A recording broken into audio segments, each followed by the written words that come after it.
Alright, nina benkashana kamenze yaphuza umlaza ngameva enhla nasazansi ezifundazweni zonke ezikhona eNingizimu Afrika nasemhlabeni wonke jikelele. Ningathuki-ke nganza ukuthi ngishwabana ulimi ngisesigodlweni nganza ukuthi ngeke ngashwabana.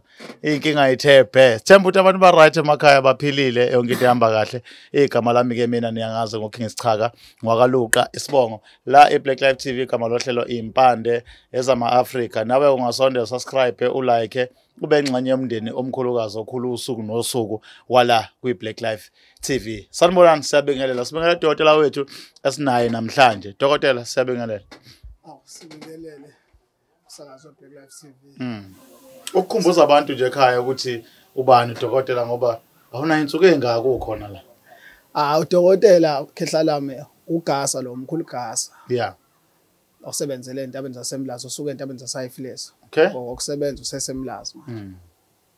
Okay, siyazi ukuthi dokotela khona okokuqala uvela la ekhaya usuke wavela phambilini wabeka umsebenzi wakho uthumi kanjani waveza nje zonke izinto. Mhlawumbe awuthatha usibeka abantu banjani ukujabula bayalekeleleka ngoba phela sihlaselwe into esingesiya kuyikhuluma la eBlack Life yayinyanga engamaqola. Dokotela usufikile ke uze kubantu bathini irespond yabantu kuwena njengomsebenzi wakho?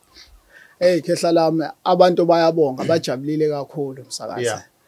Balashwe kakhulu abantu la ekhaya. Selongishuthile nje abantu abafikayo la basuka kuGoli basuka kuCape Town. Yeah.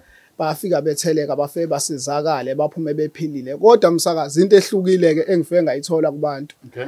Abantu bafike benenkinga ezahlukahlukene, abantu abathatha izinto kubantu. Uthothi izinto zokuphakama bayathwaliswa. Yeah. Inkinga lento yokuphakama umsakazi yokuthwaliswa ngoba egcineni idala ukuthi omunye umuntu uthothi ukucabanga ngamabutho usuke ungazazi lezilwana asuke ecabanga ngazo. Yeah. Abaningi abantu kade ngibasebenza umsakazi kusuka kuleso nto eliphelile bekuwabantu kade benenkinga yaleyo nto leyo uthothi umuntu uthi ulahlekelwe izinto eziningi zakhe.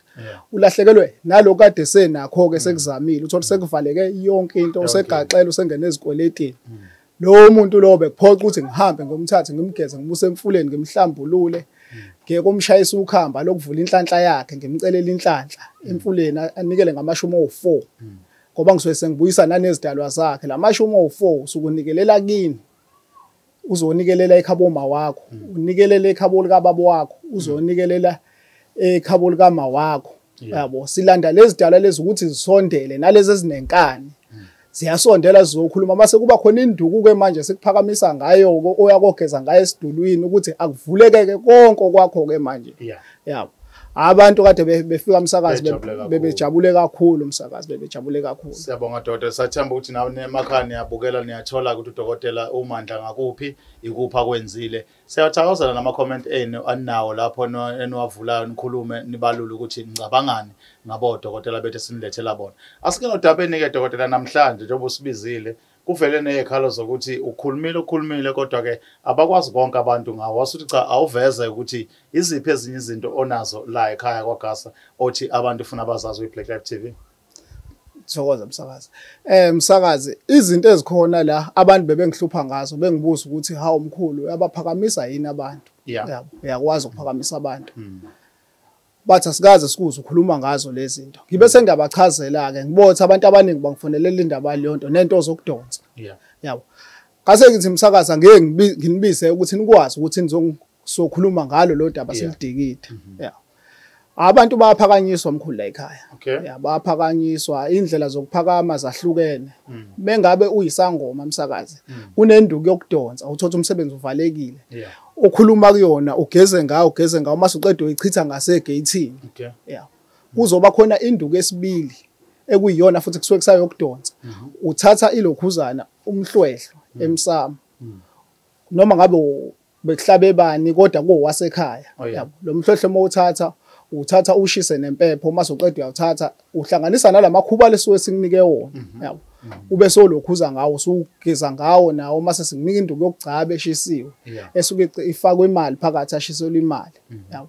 Iyakwazi ke lo nduku ukuthi kuphakamise ke ivula into zakho. Mase msakazi sisobala ke ngeke ngikubale konke emsakazi kuzoba khona ke isipoke esisivusela kuwona. Abantu bayazi ke shayishaya. Yabo.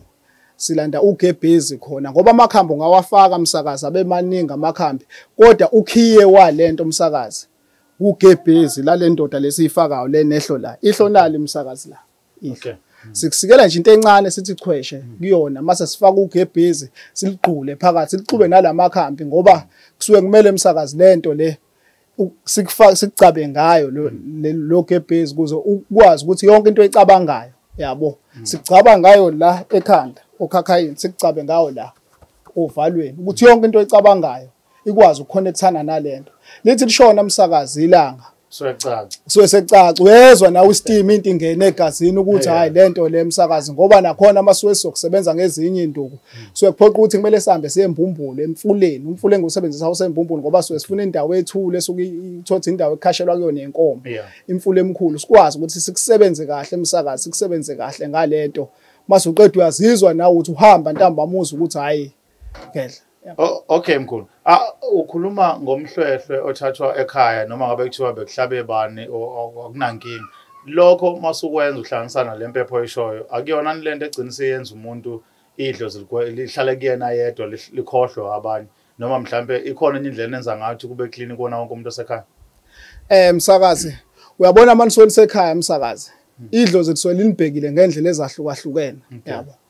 Kodwa wena sibe sesikhuphula lesidalo esila kuwena ukuthi naleli lisuke likude lisondele likuphi inhlanhla naleli la komalume uthothi isondeza leli la komalume yabo ngoba amadlozi awufuwa kubhekile kule empepho mase le nduku ke le sesiyayilokhuza siyayiqamalazisa msakazi ukuthi noma lizidlozi lingezi ngolaka kuwena kodwa lize nenhlanhla kulabo abantu inhlanhla yabibe normal nje bisuke nje iza ngalendlela impilo kade beyiphila ayishintshi kulabo abanye wena ukuthi phela sowuvule yonke inhlanhla yakho la.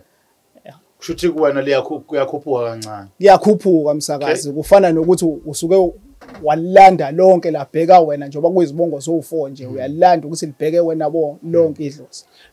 La dokotela sinenkinga ukuthi abantu lapha emakhaya bahleli babukele kade bekhala ngokuphakanyiswa ngokuthwala bethi zona izinto eziququda imali yabo zayiqeda bagcina bangasizakalanga. Ukhuluma ngendaba yespoki nento ethile egayo efakwe phakathi. Lezi zinto dokotela igcinini sezezimpilo yomuntu ibenzima. Nenza kanjani ukuthi lezi zinto la kwaGasa zingagcinzi umqansa kumuntu zimenze engaphili impilo nje noma lengakujabuleli kuba nalowo mali ade yifuna.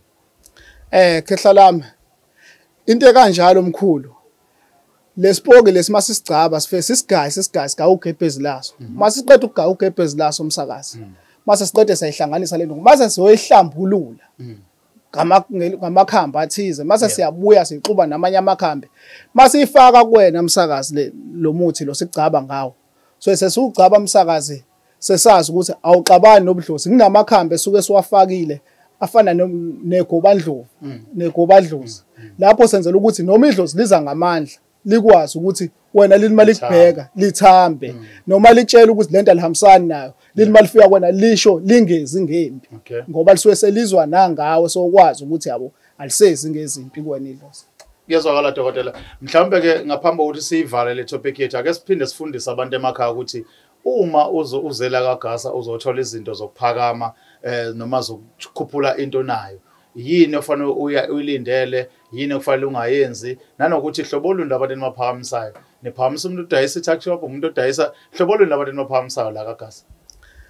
Msakazi kuba umuntu one-tax shop umuntu onebandla umuntu onebandla ke yena sike simgcabe ngenkosi yenyosi msakazi ngamakhupha laxushwe ngenkosi yenyosi inkosi yenyosi msakazi ukuyibona ukuthi isuke yangenyole inyosi nje sibeningi nayo senzela ukuthi abantu babe baningi ukugcwala ubusuku nemini bangabe unenkonzo ukuthi noma umuntu olaphayo uhlezi kugcwele yabo msakazi senze njalo nje yona nduku esicaba ngayo leyo mase kuzothi le elokhuzayo le yespoke yona isuke yenza ukuthi ube namandla yonke into oyenzayo uma umuntu ogembulayo lento nje basuke sigcabe nala uvalweni senzela ukuthi yonke into oyicabangayo yabo iconnect nawe la yabo mangabe uhamba amakhasini yonke lonto lesipokiswe sesiphila kwena ngoba suke sikufake nala ukuthi ukwazi ukulalela usize ukuthi sithini kuwena yabo siphile kuwena asixabani ke nobudlozi naso. Kuzwakala dokotela mhlawumbe lakho lokugcina ke sewugoqa kubantu bakho abalapha emakhaya bakubhekile abafuna ukuza khona la kaGasa bezosizakala lithini.